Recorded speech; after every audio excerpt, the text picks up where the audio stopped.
Radio Lomé, il est 12h30.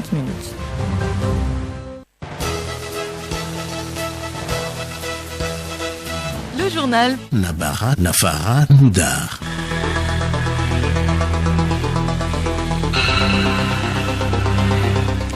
Bonjour à toutes et à tous. Bienvenue dans ce 12h30 dont voici le sommaire.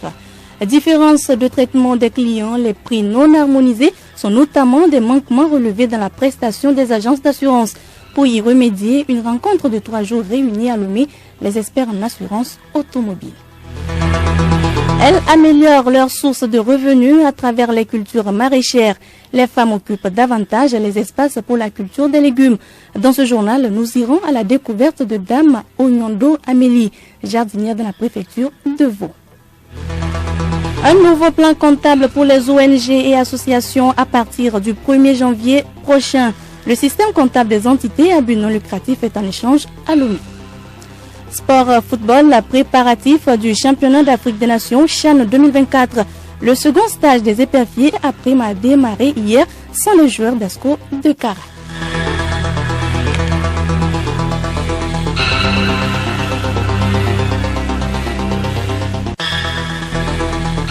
radiolomé.tg. Bienvenue à tous. Il est en fin de mission au Togo. Il s'agit de l'ambassadeur de la République fédérale d'Allemagne au Togo, Mathias Feltin. L'ambassadeur a échangé hier avec le chef de l'État Faure Eswazimna Gnassingbé. Les questions sécuritaires, la coopération bilatérale ainsi que l'engagement de l'Allemagne à accompagner le gouvernement étaient au menu des discussions. Je vous l'annonçais tantôt, elle couvre les dommages et séquelles causés par un accident de route. Les sociétés d'assurance automobile au Togo tiennent leurs états généraux depuis ce matin à Lomé. Les experts en assurance planchent sur les difficultés du secteur en vue de sa dynamisation et une meilleure prise en charge des victimes. Compte rendu par Com Johnson. Pendant 3 jours, les acteurs du secteur de l'assurance automobile plancheront sur comment promouvoir le développement de l'assurance automobile au Togo pour une meilleure sécurité routière et prise en charge des victimes. Le président des assurances du Togo, Simon-Pierre Gouem, évoque les difficultés qui sous-tendent la tenue de ces états généraux. À un certain moment, il y a des difficultés. Difficultés liées à la tarification, difficultés liées aux indemnisations, parce qu'il y a manque d'informations et il y a également des retards dans le règlement des sinistres. Autant de difficultés et c'est pour cela que nous avons voulu mettre tout le monde ensemble de sorte à ce que nous puissions nous parler et puis en faire en sorte que cette assurance automobile soit beaucoup plus bénéfique. C'est ça notre objectif. Plusieurs thématiques seront débattues au cours des assises, notamment la problématique de tarification. Retrouvons Simon-Pierre Gouem. Pendant ces 72 heures, nous allons parler donc de la problématique de la tarification automobile, l'obligation d'assurance automobile, du contrôle de l'assurance automobile. Nous allons parler également des enjeux, des perspectives en matière d'indemnisation, notamment les sinistres. Il y aura des avocats qui vont intervenir. Il y aura des magistrats qui vont intervenir, il y aura donc des médecins, c'est-à-dire des experts médicaux qui apprécient donc les accidents, les malades, qui vont intervenir. Et ensuite, nous aurons un 3e panel qui va parler de la digitalisation. Est-ce qu'une opportunité pour l'assurance automobile pour faciliter donc la commercialisation de cette assurance? Au thème de ces états généraux, les organisateurs entendent assainir le secteur de l'assurance automobile. Pacom, restons toujours avec vous pour parler du projet de réhabilitation de la route Lomé-Cotonou qui prend du retard. C'est ce qui ressort du rapport de la Banque africaine de développement BAD. L'institution financière préconise des mesures supplémentaires pour accélérer sa mise en œuvre. Le rapport indique que l'objectif de développement du projet sera atteint si des dispositions appropriées sont prises pour améliorer sa mise en œuvre. Il préconise en l'occurrence la prolongation de la date de clôture du projet jusqu'au 31 décembre 2024. Ce rapport souligne en outre la poursuite des travaux routiers du côté du Togo dont 10 sur 30 km sont terminés. Cependant, il en ressort que les retards dans les réalisations ont un impact sur les échéances initiales d'atteinte des objectifs. Le dit projet poursuit plusieurs buts, notamment notamment contribuer au renforcement de l'intégration régionale, la croissance des échanges interrégionaux et la protection des côtes togolaises et béninoises. Pas comme Johnson, un nouveau bracelet pour sauver des vies. Ce bracelet aux solutions digitales a fait l'objet de remises de prix. Les meilleurs concepteurs de cet instrument vital ont été primés hier à Lomé. Les détails avec Hervé Segbon. Le bracelet de vie sous forme de montre contient des informations sur la vie et l'identité d'une personne qui le porte. Pour l'adapter aux cultures locales et sauver encore plus de vies, la société Bracelet de Vie a lancé un appel à projet en février 2023 en vue de fabriquer une nouvelle version. Parmi les postulants, 2 sont choisis.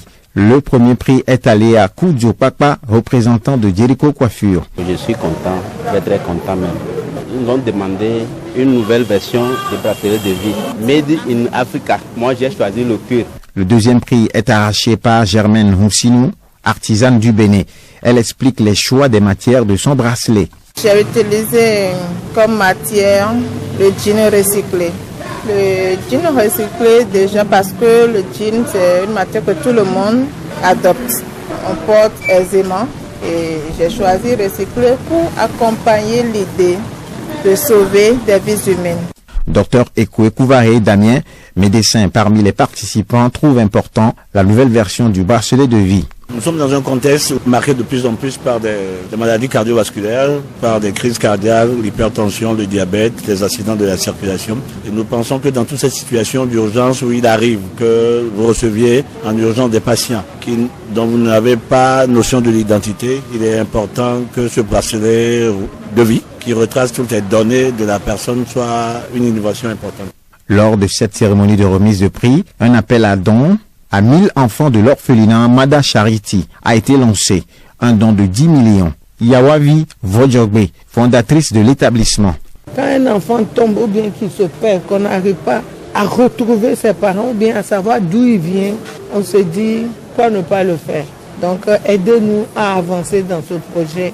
L'ancien bracelet de vie est opérationnel au Togo depuis août 2022. Merci à vous Hervé Segbonou. Nous vous l'annoncions en titre.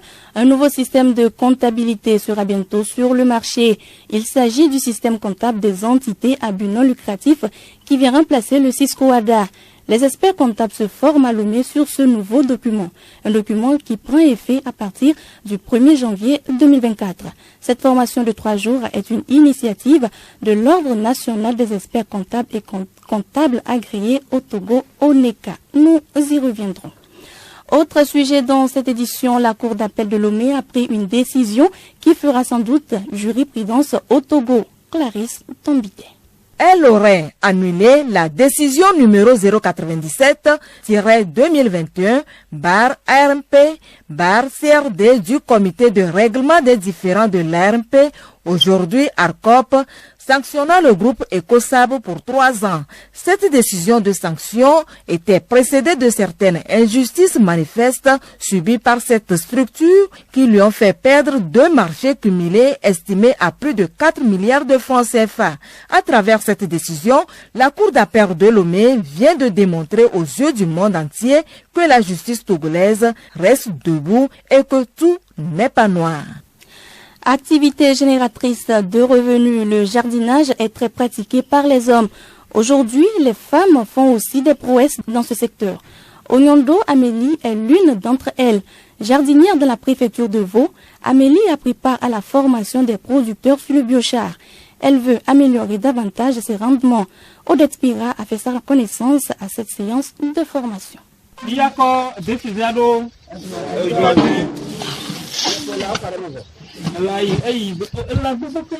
Habillée en pagne fleurie, cheveux en chignon, visage souriant, teint clair, taille moyenne, Onyondo Amélie fait ses preuves dans le jardinage. Elle produit des légumes comme adémé en grande quantité. Je fais le jardinage. Je produis adémé, gombo, tout ce qui peut me rapporter. Je cultive surtout adémé. À peine je coupe et 8 jours après, de nouvelles feuilles sortent. Il faut encore récolter. Actuellement, c'est la saison des tomates. Avec ses revenus, elle s'occupe de son foyer, l'achat de nourriture, la formation de ses enfants. Elle réserve une partie pour la microfinance. Prioritairement, c'est la nourriture. Après, on s'occupe des dépenses faites dans la production. S'il en reste, c'est l'intérêt.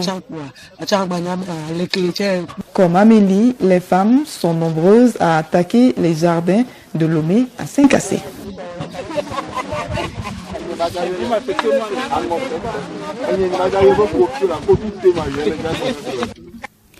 L'environnement est un déterminant majeur de la santé humaine, ceci à travers plusieurs facteurs comme le soleil, l'air, l'eau et la lumière. La rubrique Santé Plus nous fait découvrir ce mercredi les bienfaits du soleil et de l'air. Alice Berthe. 3% des décès et 25% des pathologies chroniques dans le monde sont attribués à des facteurs environnementaux et comportementaux. Alors, pour une santé parfaite, nous devons agir en conformité avec les éléments de l'écosystème. Parlons d'abord du bienfait du soleil pour l'organisme. Est-il toujours bénéfique pour notre santé? Mouadjo Komla Semekonao, partenaire des éditions Santé et Vie à Lomé. Quand vous exposez tout au soleil, vous allez être brûlé et votre corps va subir des dégâts. Alors que quand vous avez une exposition moyenne avec des heures choisies, vous allez avoir l'avantage d'avoir un taux normal de la vitamine D3 qui est produite naturellement sous notre peau. Cette vitamine D3 est d'abord un agent antioxydant qui permet au corps d'avoir une immunité très forte. Le soleil, c'est un purificateur d'environnement. C'est pourquoi quand nous nous levons même le matin, nous devons essayer d'ouvrir nos grands rideaux pour que le soleil puisse purifier notre intérieur. Sinon, il y aura des concentrations de certains micro-organismes qui aiment bien cette atmosphère-là. Pour bien bénéficier du soleil qui aide le corps à produire la vitamine D3, il est conseillé de s'exposer aux rayons solaires de 8h à 9h et le soir vers 16h. Un conseil pratique aux paysans pour ne pas s'exposer au soleil à certaines heures. Ces paysans vont se rendre compte que même sous le soleil, la façon dont le soleil les frappe autour de 9 heures n'est pas la même chose autour de 13 heures. Et donc, dans beaucoup de cas où j'ai vu des cultivateurs travailler, à 16 heures là, ils se reposent souvent sous les arbres. Ou bien choisissent des endroits à cultiver qui sont moins exposés. C'est des techniques que nous-mêmes nous devons développer en fonction de nos situations pour bénéficier au maximum du soleil sans toutefois permettre que ce soleil-là nous nuise. L'air aussi est un élément très important pour notre organisme. Mouadjo Semekonao nous parle de ses bienfaits pour notre santé. L'air, c'est un premier aliment qui alimente premièrement notre poumon et qui envoie assez d'oxygène à notre cerveau. Nous devons aussi ouvrir grandement nos fenêtres pour que l'air maintenant rentre, pour chasser l'odeur, tout le gaz carbonique que nous avons dégagé toute la nuit et aérer cet endroit. Alors, monsieur Mouadjo, quelle conclusion tirer? Les choses sont à donner au corps petit à petit ce qu'il faut au moment où il faut. Amina Sana Incorpore Sano. Pour une santé parfaite, nous devons assainir notre environnement et vivre en parfaite harmonie avec la nature. À mercredi prochain. À l'instant, Alice Berthe Barandao. Hors du Togo, les préparatifs du sommet des BRICS vont bon train en Afrique du Sud.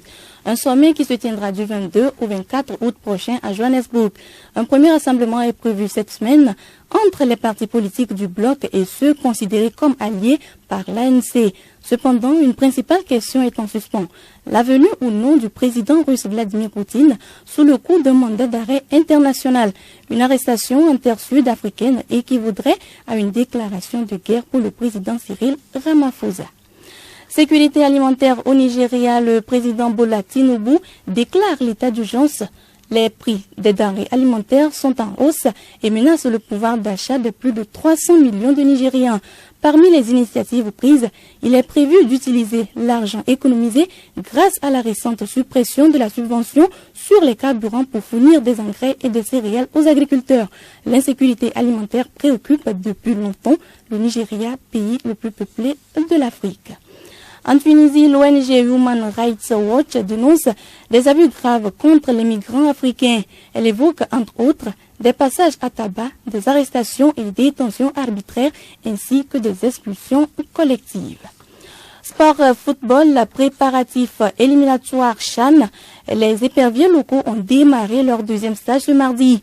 Les joueurs d'Asco de Kara ne font pas partie de l'effectif. Yao Kamake. Ils sont une dizaine de joueurs de Asco de Kara à ne pas répondre présents à l'appel de Jonas Kokou Komla pour ce second stage. Retenus par leur club, ils ont été remplacés à l'issue de la première séance d'entraînement effectuée au stade d'Ablogame à Lomé. 10 nouveaux joueurs ont donc été sollicités pour pallier l'absence des joueurs de l'Asco de Kara. 18 joueurs sur les 30 convoqués pour ce deuxième stage ont répondu à l'appel du staff technique dirigé par Jonas Kokou Komla. Tournoi des académies dénommé Made in Togo, 10e édition. Les hostilités sont à l'étape des 8e de finale. Ce jeudi à 13h au stade Omnisport de Lomé, Saint-Haïké joue Vides. À 15h, Best Team affronte Vodea SC. Vendredi à 13h, toujours au stade Omnisport, King Star s'explique face à Amitié FC. Et à 15h, Olympique sera aux prises avec ACADJ. Le promoteur du tournoi, Stéphane Atigossou, revient sur l'innovation de cette 10e édition. Cette 10e édition sera spéciale parce que elle va accueillir les académies de l'intérieur du pays, de Saint-Cassé à Lomé. Cette phase finale va démarrer le lundi prochain et va connaître la participation des académies de Saint-Cassé, de Mango, de Kara, de Sotoubois, Sokodé et Atakwame. Et puis à Neho et Lomé. Au niveau des demi-finales, les académies du Nord vont arriver et s'y ajouter. Sport toujours, il est désormais possible de suivre en direct les compétitions de la Bundesliga sur les bouquets New World TV. Cette annonce a été faite ce matin à Lomé. C'était au cours d'une conférence de presse organisée par le groupe New World TV et les responsables de la Bundesliga. Raoul Tetuniaki. Cet accord de partenariat entre New World TV et la Bundesliga internationale intervient après de longues discussions. C'est la performance et la qualité des prestations de cette chaîne qui lui a permis d'arracher ce partenariat. Les toutes premières diffusions débuteront à partir de la prochaine saison du championnat allemand. Les matchs seront diffusés sur une période de 3 ans renouvelable dans les 22 pays de l'Afrique subsaharienne francophone abonnés au bouquet New World TV. Louis Biao, conseiller juridique à New World TV. Ce qui motive ce partenariat entre New World TV et la Bundesliga, c'est un championnat qui a une très grande croissance actuellement. Elle a la confiance de plus en plus de stars, de plus en plus de sponsors, mais aussi de plus en plus de prestige vis-à-vis des autres championnats européens. Et donc pour nous, c'est une particularité que nous souhaitons offrir aux téléspectateurs africains. Parce que la culture allemande arrive et ça va être la fête du football en Afrique. Les félicitations de la FIFA pour la meilleure diffusion de la Coupe du Monde Qatar 2022 et le sérieux du travail de New World TV ont milité en sa faveur aussi pour cette relation. Henning Brinkmann, directeur du droit audiovisuel de la Bundesliga. La raison principale pour laquelle nous avons choisi New World, c'est parce que nous avons une chaîne de télévision qui réalise les attentes que nous avons vis-à-vis de notre championnat concernant le public africain. Et c'est pour ça que nous travaillons avec New World dans ce sens-là. Le fait que New World ait diffusé la Coupe du Monde a été un élément important dans son choix. Nous espérons qu'avec le choix de ce partenaire, nous arriverons à diffuser sur le continent africain. Et nous pensons à nous également parce que oui, nous concluons aujourd'hui le premier accord de diffusion panafricain sur le continent. 5 matchs de la Bundesliga seront diffusés en direct tous les samedis. La Bundesliga 2 et la Coupe d'Allemagne seront également diffusées sur les 5 chaînes sportives de New World TV et surtout dans les langues locales. Pour finir, rappelez-vous, là où vous êtes aujourd'hui n'est pas votre destination finale. Même si vous vous sentez perdu et que vous ne savez pas quoi faire, gardez espoir. Il n'y a pas de voie toute tracée. Il faut construire sa propre voie. Et parfois, il faut se perdre pour finalement retrouver son chemin.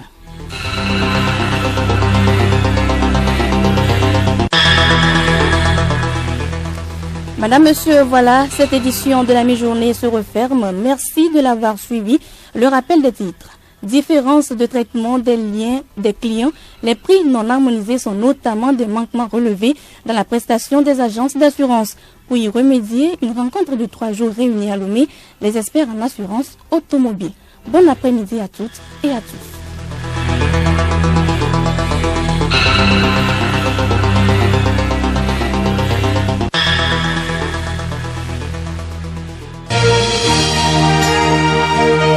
Radio Lomé, boîte postale 434, email radiolomé@radiolomé.tg. radiolomé.tg